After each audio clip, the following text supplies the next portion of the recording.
ఇప్పటి వరకు ప్రజలు డిసైడే కాలే. అవునా? 9వ తారీఖు తర్వాత డిసైడ్ అవుతారు. అరే మీరేంది 9వ తారీఖు తర్వాత డిసైడ్ అవుతారంటారు? ఇప్పటికే ఎన్ని సంస్థలు అసలుకి ఎగ్జిట్ అవునమ్మా, పోల్స్ అని, సంస్థలు తిరుగుతాయి, సర్వేలు ఎగ్జిట్ అని. పోల్స్ అయితే వాళ్ళని ఏం తప్పు పట్టద్దు.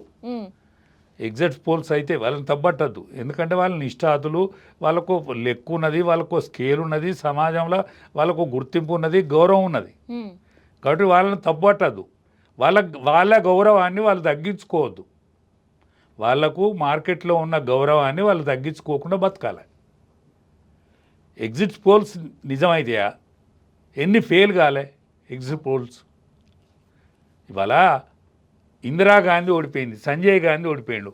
ఆనాడు ఏ ఎగ్జిట్ పోల్ ఉండే? ఉమ్, పత్రికలే లేకుండే, ఈనాడు లేకుండే అన్నాడు. ఈనాడు వచ్చినాకనే మనకు అందరు పత్రిక. ఒక ఆంధ్రప్రభ మాత్రమే ఉండేది, ఇండియన్ ఎక్స్ప్రెస్ మాత్రమే ఉండేది. ఆనాడు ఎక్కడున్నది ప్రభావం? అందుకనే డబ్బు విచ్చలవిడితనం ఎక్కువై పైసలు ఖర్చు పెట్టుకొని తిరుగుతాను తప్ప ప్రజా ఆమోదం ఇంకా రాలేదు.